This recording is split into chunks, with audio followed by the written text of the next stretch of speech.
Hello everyone, and welcome to the Cultivating Compassion Education Series, sponsored by Compassionate Care ALS. We have another wonderful speaker lined up for you today. Rodger is a best-selling author and founder of Natural Dreamwork. My colleague Brenda Fox, who knows Rodger well and has worked extensively with him, will say more about Rodger in a minute. I'd like to share a little bit about our Cultivating Compassion Education Series. It's one of the things, I believe, that makes us unique. We carefully curate these talks to provide inspiration and meaningful tools for our families navigating the difficult path of ALS. We call it cultivating compassion because compassion, we have found, is a skill that can be learned and embodied with attention and care. Our speakers are masters of their own practices and life ways. They hone their talks specifically to the needs of those living with ALS or caring for someone with the illness. We are proud to say that our educational library at ccals.org has close to 40 programs on a wide range of subjects dedicated to you, our community. Please take a look when you have a little time. Normally, our founder and CEO, Ron Hoffman, would say a few words now, but Ron has a conflict today. He sends his love to all. And let me turn it over to our talented care liaison, Brenda Fox.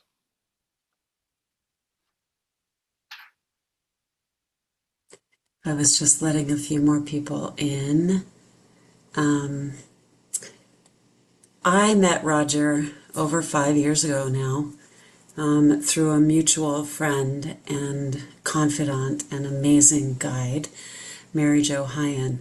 I was at the time a hospice chaplain, and Mary Jo contacted me and asked specifically if she could join our team and offer Dreamwork as one of the supporting services of our hospice to our people on service. And when I met her, and then she offered a session or two for me to experience her work personally. She worked then for a little while with my mom and my daughter and I.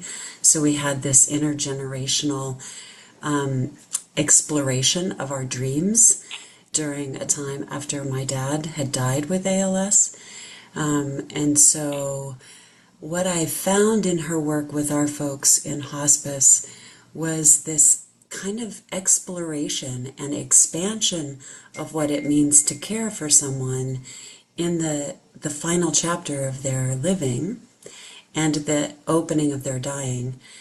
Her work with dreams and the inner conversation with the mystery of dying was so profound.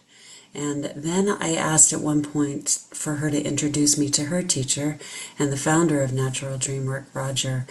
And I started working with Rodger in my dreams about the same time I started working with CCALS on staff.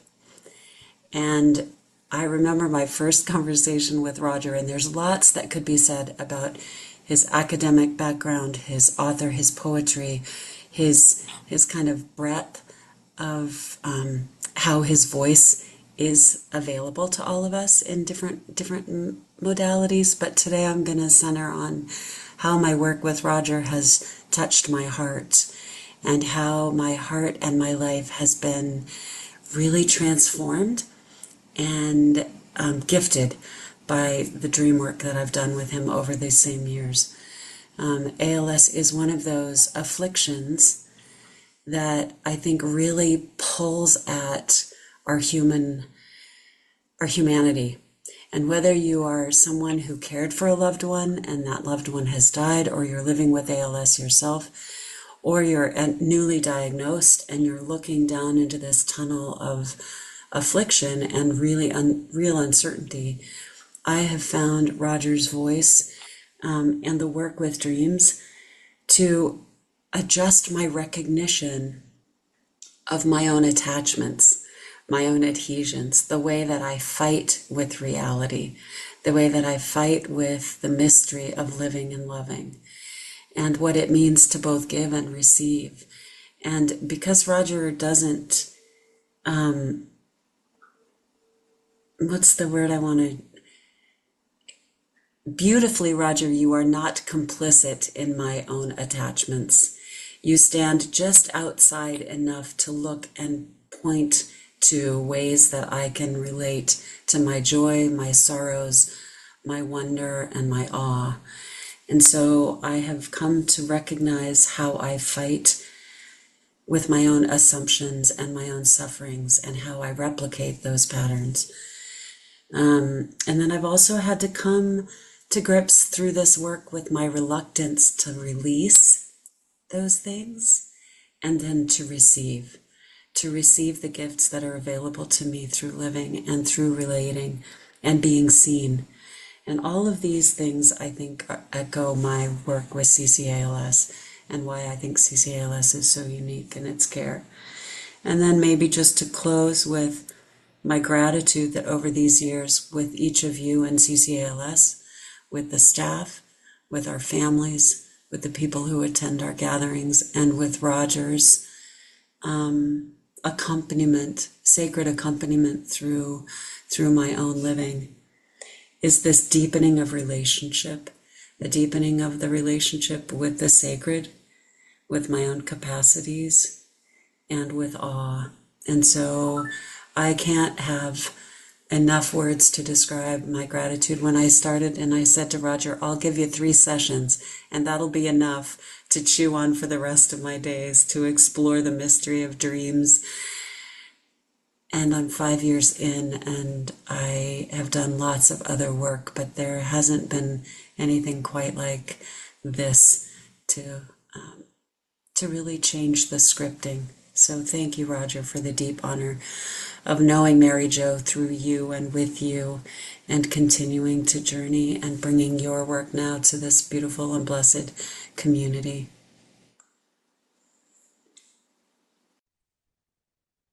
Thank you, Brenda. It was very beautiful. Appreciate it so much. And hello to everyone here. Thank you for coming in, and I hope to be a little bit of help to you today as best I can. So, as Mary, I'm thinking of Mary Jo. She did a wonderful presentation, which I think you have available on Dreams. And I would highly recommend it if you want to learn more about this natural dream work we're doing. And I've been studying and working with dreams mm, for 25 years now. Um, and what it's in my more recent work, I've gotten interested in the power of images in general. We use dreams in part not for their stories, but for the images that we encounter, both images of things and living animals and human beings that, and sort of beyond human beings that appear in our dreams and that we get to encounter, and what I call the sacred encounter. But we also experience images in 2 other areas that we're going to talk about today. And one is perception. That is, we receive through our senses, as maybe you're hearing the train horn. I don't know when you're hearing the train wants to accompany me today. So we can receive through our senses. Um, and I speak of images in meaning all the senses. You know, we say sometimes, oh, I can just taste it. And we really can. We have this sort of inner sense of taste. We can remember what it's like to be touched. We can remember the smell of gumbo. Well, we just had gumbo recently, so I'm remembering that. Um, we remember sounds that we've heard, the sound of a bird, so that we can recognize it later.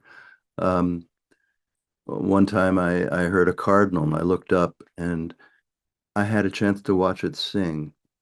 I'd never spent that much time, and it was pushing the notes up from his chest, and you could see the effort of the song. So suddenly I was relating to this image, not just as hearing and seeing, but also this kinesthetic sense, the sense of the body, which is another one of our senses. So all of these images are really important in terms of um, using the imagination. I've come to believe that without imagination, we really can't have sacred, a sense of the sacred, the sense of Brenda mentioned awe and wonder, these deep, deep feelings that we all have been blessed with from time to time, I'm sure. Um, and they require a state of mind that's not busy doing income taxes or reacting to what's happening in the news, but actually is an open, receptive, imaginative state of mind, which makes sense. Images require imagination. Um, and I thought to begin, I'd ask you to do a little exercise. It's really very, very simple. Um, and what I want you to do is um, close your eyes and bring to mind an apple. You can see it, you can smell it, you can taste it. Not sure how you can hear it unless you drop it. You can touch it. Just feel into an experience of an apple. We'll just take a couple of minutes.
Okay.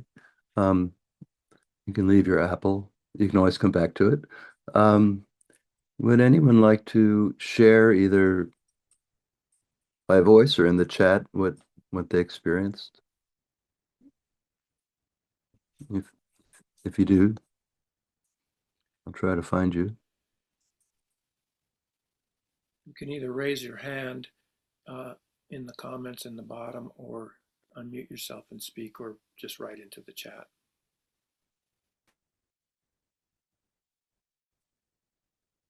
So one of the things I wanted to mention is that human beings, we all have the capacity to create images and we know this because we dream. And in our dreams, we see, we hear, we touch, we taste, sometimes we smell. Um, and yet somehow when we're awake, we don't always have that capacity. And it turns out that there's kind of a range, like some human beings are in a state of hyperphantasia. They're in a dreamlike state and they can conjure up images when they close their eyes in great detail. And then on the other end of the scale, some people have aphasia. It's not a brain condition, just the way we're built, and can't really see things um, or taste them. But my rule of thumb is if you think you saw it, you saw it. It doesn't have to be a Technicolor Dolby sound movie. It could just be a glimpse. Um, so Ellen wrote, I visualized my actions surrounding the apple besides my senses experiencing the apple. Wow, um, that's really interesting.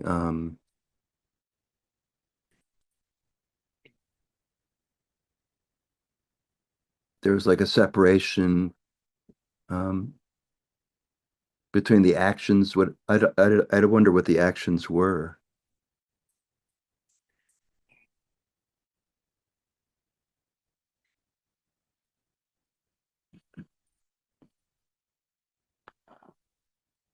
It was like preparing the apple to eat, preparing it, getting it out, getting my apple slicer, washing it, drying it, all that stuff, the experience around the actions. What was your sense experience? When I was doing the actions, Yeah. um, just looking forward to eating the apple. Mm. Let's see. Just But looking once, forward. What color was the apple? well, it's a gala apple. They're yellow, they're green, light green and a pale red. And they're real crunchy and sweet. And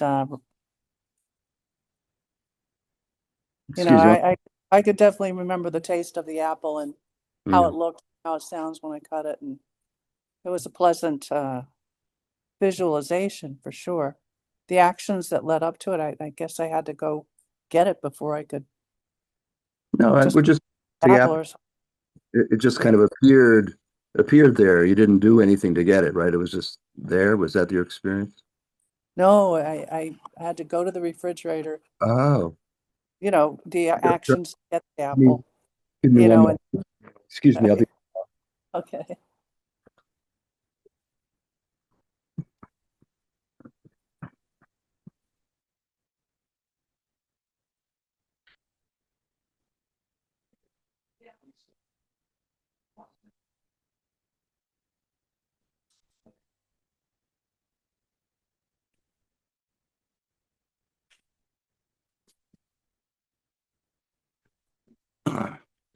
Sorry about that.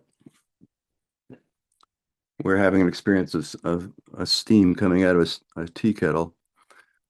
So, Ellen, that's so you had a whole drama really of getting the apple, bringing it out. Wow, that's amazing. Yeah, you gave us time, Can you you tell, know. could you tell me please how you felt when you saw the apple, the gala apple? Was there a feel, if you feel it now, like see it now, what is there a feeling that you have with it? Oh, happy. Hmm. Happy. This is a really good apple. Wow. Um, you know. Hmm.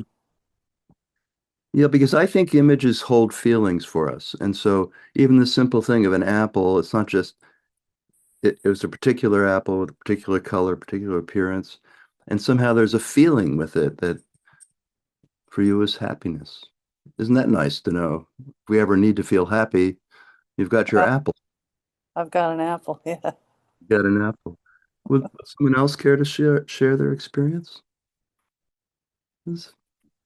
Hi. Yeah, I had a honey crisp apple, and I was amazed at how the texture of the skin was very uh tangible for me in my mind. Yeah, and then also just the crispness that I cut it into slices, and it was just Hmm. yeah, almost like my mouth was watering, imagining myself eating it, but I didn't. It was just cut up. So yeah, it's just interesting that how an image can Hmm. make your mouth water. It's amazing.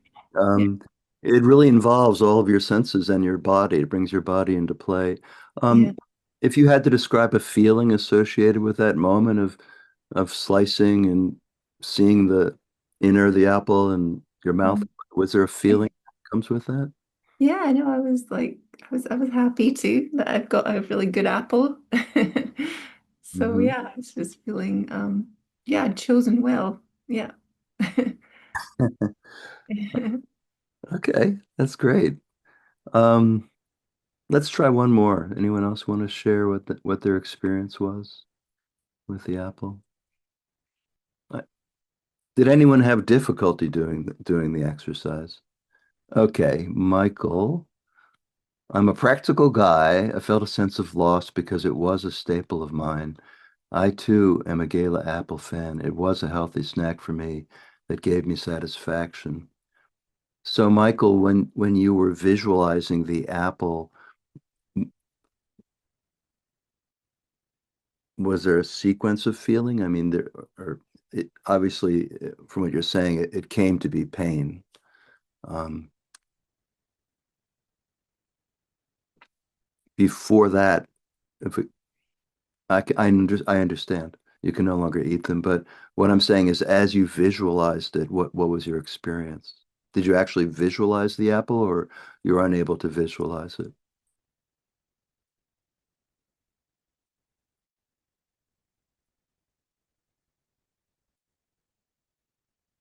I'm just trying to understand what your experience was of the exercise. He'll have to type. Yeah. A sense of loss. Okay, thank you. So it's true that images carry feelings, and they carry different, same exercise, but they carry different feelings for different people depending on their circumstance. And I can feel that. I can feel with you, Michael, what that might be like. Um, so we're coming around to this important idea that images carry feelings, but not all the feelings are happy or joyful. Some of the feelings can be painful and difficult. And my own view is, we tend to want to avoid the painful, difficult feelings and want to focus more on the, we might say, pleasant feelings, and that's totally understandable. But my sense is that we need all of our feelings, and even the ones that are difficult. And we all have all of these feelings: loss, pain. We have fear and terror, and we have joy, wonder, love. Um, we have a whole, I say, the grand piano of feelings. We can't just focus on the black notes or the white notes or the high notes or the low notes. We need all of our feelings to be fully human. So I think what I'd like you to do now that we've had this practice in visualizing, and it seems like quite a number of you are very capable of doing it, I'd like to do something a little bit different along the same lines. Um, I'd like you to go back into the imaginal space, imagination space, and bring to mind a moment that you're grateful for. It could be from recent days, it could be from the past, any time in your life, a moment that you're grateful for. And instead of simply naming the moment, I want you to try to really bring it to life in the imagination. And when you've done experiencing that moment, let another moment come. Okay. So, and again, these are moments for which you are grateful or that you consider to be have been a blessing in your life. They could be at any time in your life. So let's just see whatever comes to mind in terms of a blessing or something you're grateful for. Again, we'll just take a few moments to practice this.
Okay.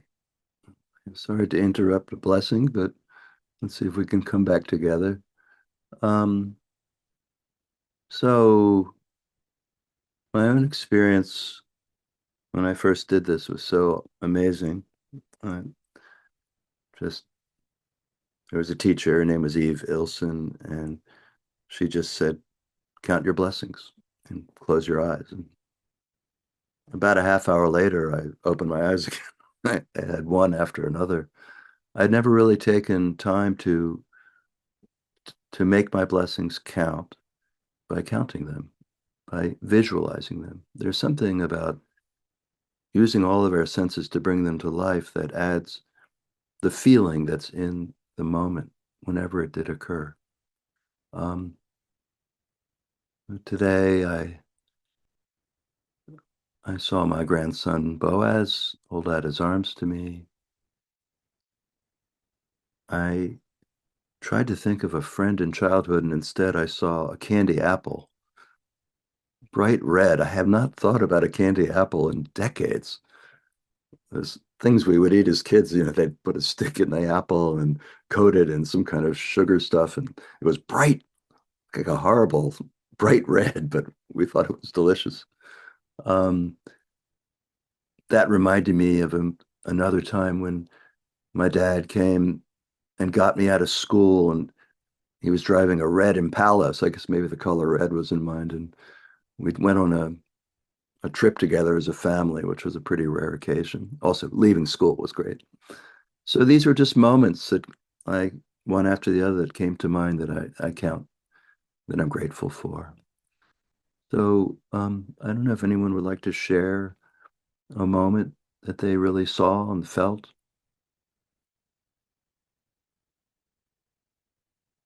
Just me. Looks I like can Carol. share. Oh, Unmute. someone else. Okay, Tracy, I think. I just was sitting here with the window open and I heard some wind chimes and it just took me to somebody gifted me some wind chimes and it says to the music of Amazing Grace. And Hmm. after my husband passed, and I never found out who did that, and it was just so beautiful in so many ways, the mystery of it. Who was it from? They didn't like, make me feel like, oh, you haven't said thank you for this, or and also that, it's just the mystery of it, like even that it's come from the universe, it's just and it has been so lovely. I'm thinking about Bill when I hear that, and anyway, and then I was thinking, is that those wind chimes? And I could see them really clearly. I could see them when they came out of the box. I could remember that and how it made me feel. I was so grateful and touched. And then I could hear wind chimes. I think they might be across the street, my neighbor who's been so kind. And then I just remember she'd given me some hyacinths. And then Hmm. interestingly, I just smelt the hyacinths in the room beside me. I wasn't aware of that, and it just came to me too, which was lovely. So, yeah, it was just interesting the flow of it, how one Hmm. thing, like you said, led on to another, and just yeah, really, really lovely, lovely to see those and feel them more deeply. My mind visualizing them. It's beautiful the way that you moved from perception, present moment, hearing wind chimes, to memory, opening the box. And they're both experiences of senses, even though one is clearly inner senses, but it's no different really than hearing. And so you were able to move kind of nicely from uh, memory. Neighbor gave me hyacinth back to the present moment in the room smelling the hyacinth. I mean, there's a very I like the movement there. I think that's lovely. And what would you say the feelings were that you experienced? You mentioned gratitude, I think. Mm. Were there Yeah. other? Yeah, real heart opening, just, love, really, just feeling very loved Hmm. and cared for. Hmm. And that's very touching. Yeah, I could feel some emotion with that. That's nice. So Safe, maybe too. I'm sorry. A sort of feeling of safety too, that it's a friendly universe here, just to feel like, people kindness from people. Mm, You feel, yeah, safe and connected. mm. At home, safe and At connected. home. Yeah, yeah, at home. Mm. So thank you so much for sharing that. It was lovely. Um, would someone else like to share, either on the chat or viva voce in your voice? Any way you like. Go ahead and unmute, Carol. Okay, I'm sorry. Where are you? Somewhere in Oh, the, there you are. Okay, yeah. Unmute, Carol. I was remembering um, when my parents, it was it was a happy memory. I, Take a moment. Take a moment. Just take a breath. It's okay.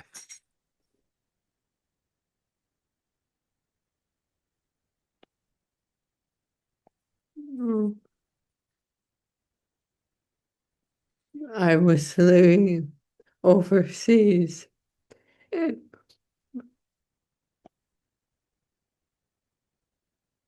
I'm s- No, it's okay. um, my We're feeling parents, so from you. We're feeling a lot from you already.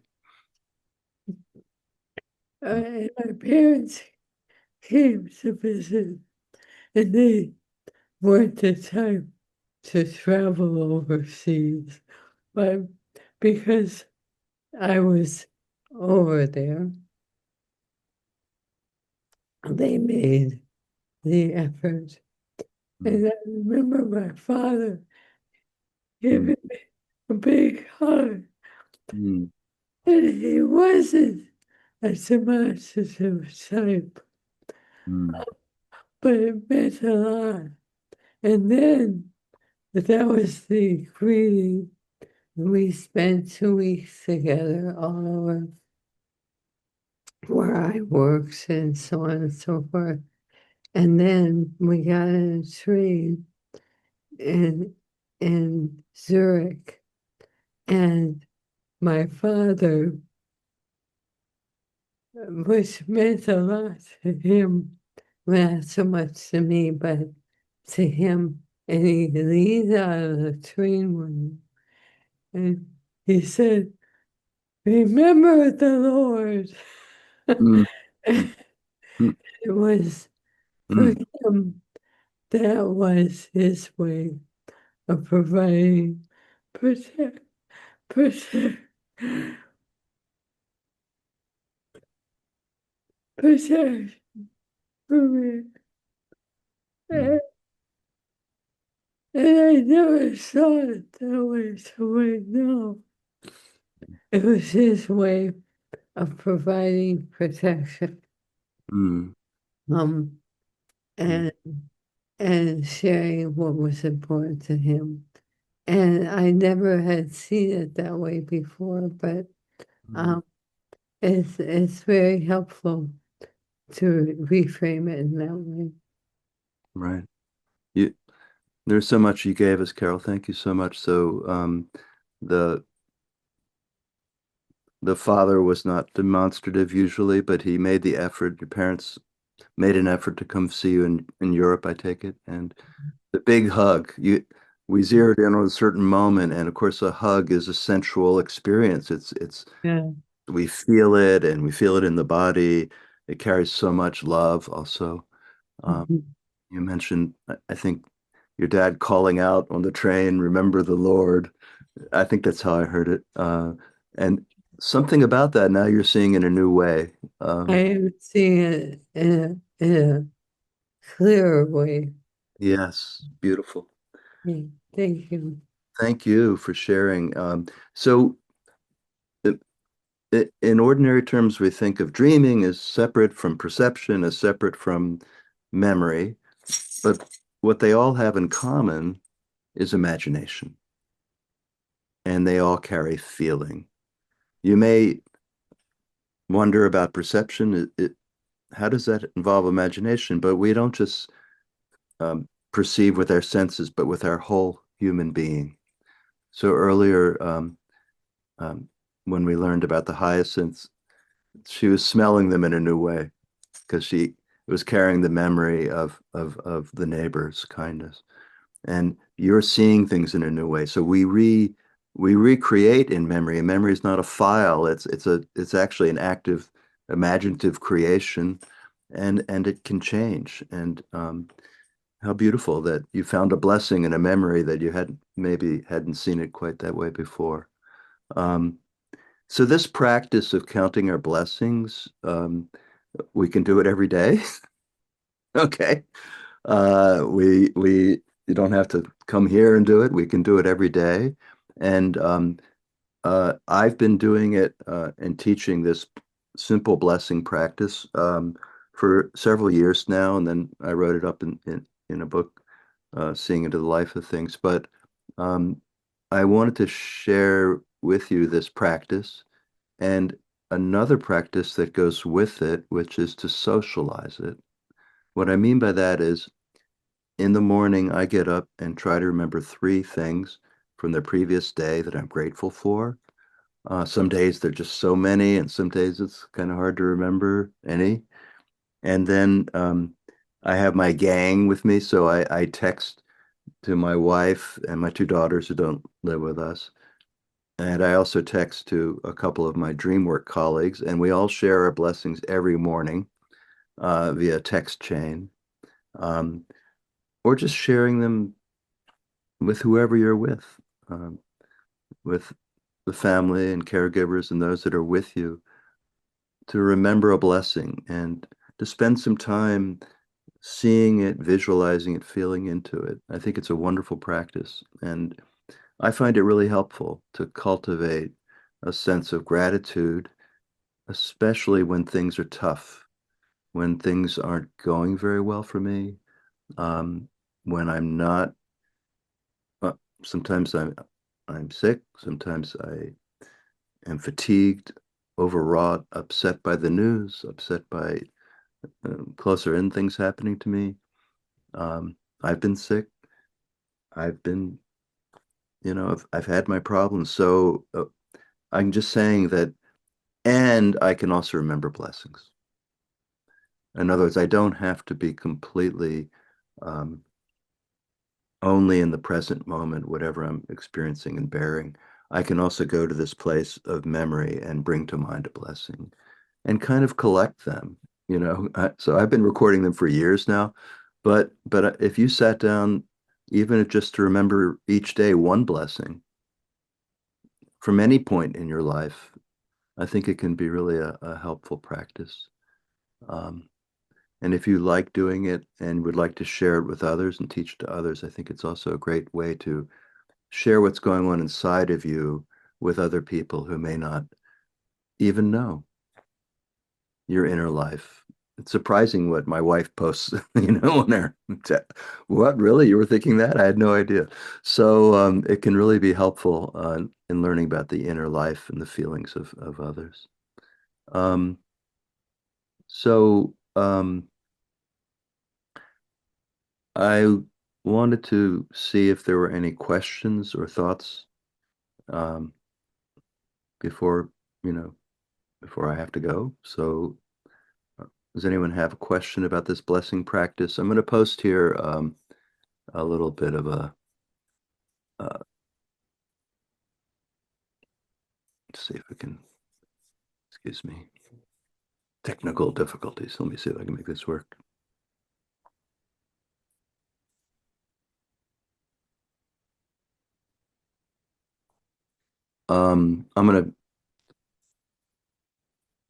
I think I'll just post this in the chat. I think that might be easier if I can. No, I can't. Okay. Hold on one second. I'm sorry.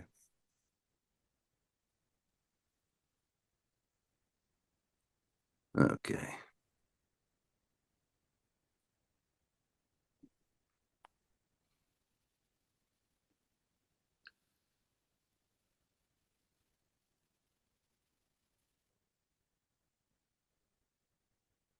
So the the best time to do the practice is in the morning. That's the one element I want to mention is that, of course, there are blessings in the moment that we perceive.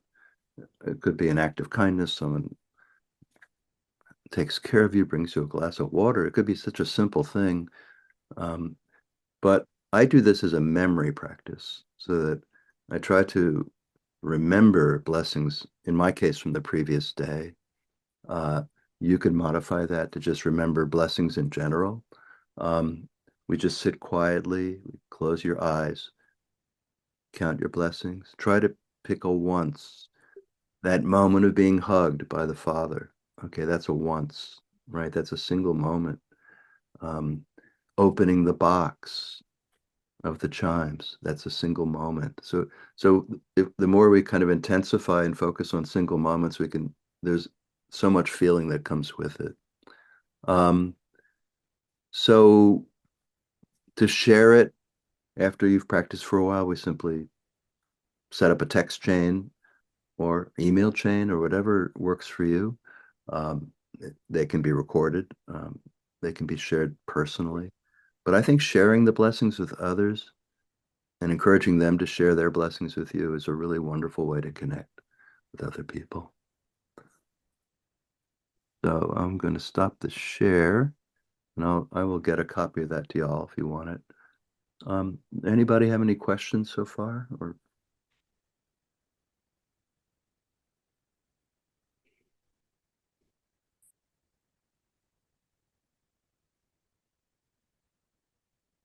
okay. Um,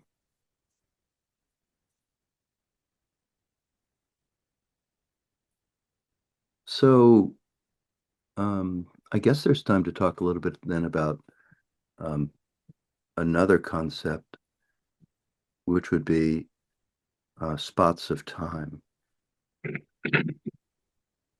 So spots of time is an idea from the poet William Wordsworth, and he said they're chiefly moments from childhood.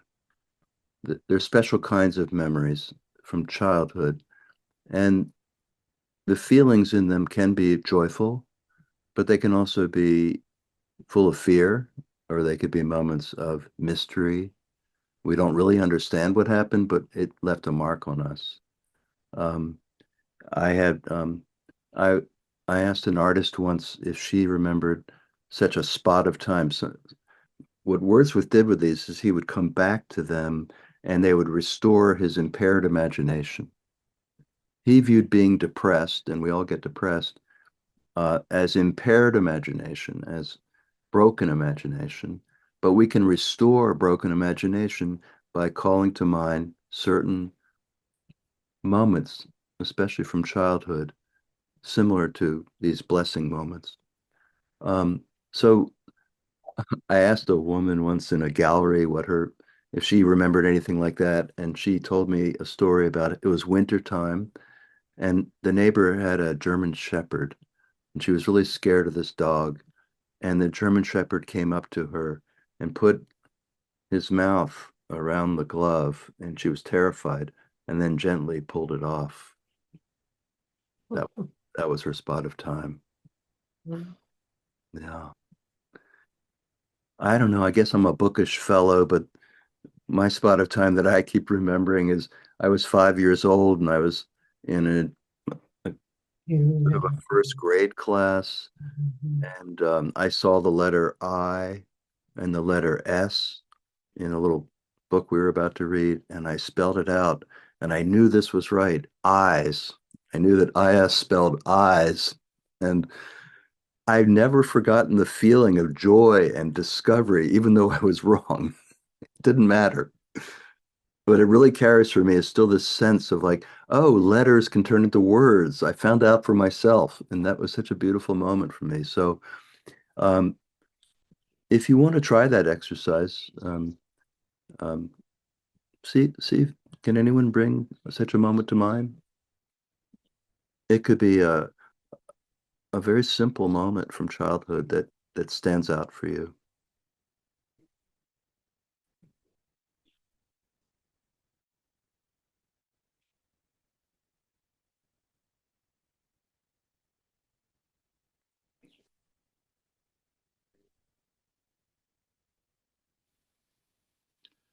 Roger, I have this memory of a dream from very young, like I probably was 5 or 6, but this dream has stayed with me my whole life.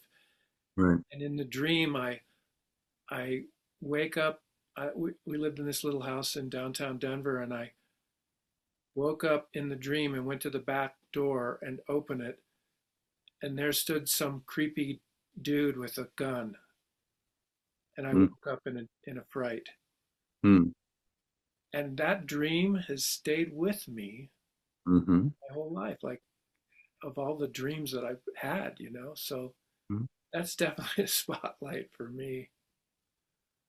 So Wordsworth says that when we remember these images, um, they repair the impaired imagination. Our imagination wears down, it gets tired, sometimes it gets damaged. And we can restore imagination by recurring to going back to these images and feeling them again. So even though the image is one of terror, which is most people consider an unpleasant feeling, we're not interpreting the dream. We're just feeling the image. Okay. But by doing that, I think all of our feelings light up and we're more open to our feelings. We don't have feelings that we want to avoid. We let all of our feelings flow one into the other. Uh, and I think that might be a use for that memory. Mhm. Although I guess technically it's a spot of dream more than a spot of time, but that's okay. I'm with you. I'm preaching that images carry feelings. I mean, that's really the bottom, the simplest statement of what I'm trying to say. And certainly images and dreams carry deep, deep, deep feelings. Um, and one of the things we do is we explain them. And when we do that, we put paid to them and forget them. But if we keep them open as just mysterious, then we can keep feeling them. And I think that's how I work with images and dreams, generally speaking. Mhm. Thank you. Yeah, thank you. Anyone else remember a spot of time from childhood?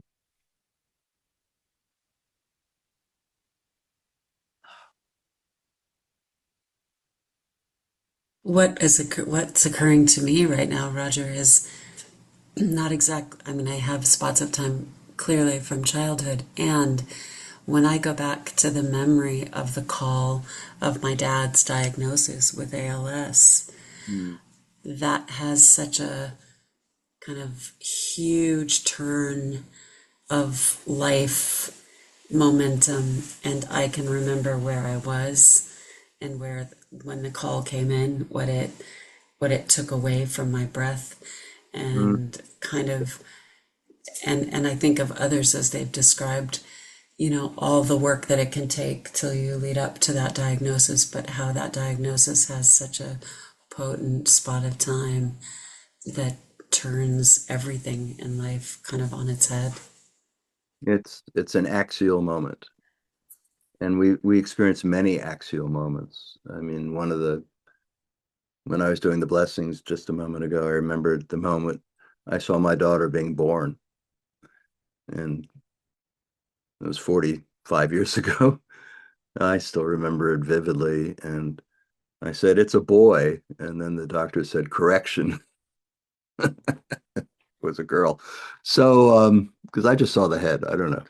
So these axial moments, whether of great grief, great difficulty, many, many feelings at once to hear this news. And still, the claim is that if they come up in our consideration, if we return to them and feel them, they actually restore all of our capacity to feel. Um, they can. Um, so they're hard. I don't think it's that easy to do in some cases, but it's quite striking that when this poet Wordsworth talks about spots of time, he includes many, many difficult moments and many, many totally mysterious moments that he did not understand at all, but that left a strong impression as images in his heart. I think we all have a lot of those moments. And because we can't explain them, we We tend to dismiss them, but maybe if we cultivate them and feel them more deeply, we can deepen our capacity to feel.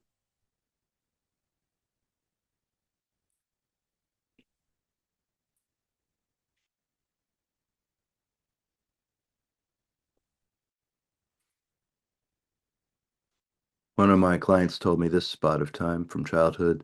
Um, there was a dog that had puppies under the house, and no one could get them out. And so her father and uncle sawed a hole near the stove and pulled the puppies out one by one. Kind of an amazing thing to see and feel as a child. Um, so think about that. Do you have such spots of time? What would they be? Um, the Where I might look if I were trying to find them would be my most vivid childhood memories, my earliest memories, my most joyous memories, those turning point moments, and even your most difficult memories of pain and fear from childhood. All of those could be spots of time. And Wordsworth said that he would repair to them as if to a fountain. He would drink from them, and they would revive his imagination. Um, so I guess that's all I have to say for today. So thank you so much. If there are any questions, I'm happy to. There don't need to be, but okay. Thank you so much, Rodger. Sure. The beautiful way to close, I think, with that thought in mind of the potency of these spots of time. Really powerful. So thank you, everyone, for joining us. We'll go ahead and shut off the recording now. That doesn't mean you have to leave, but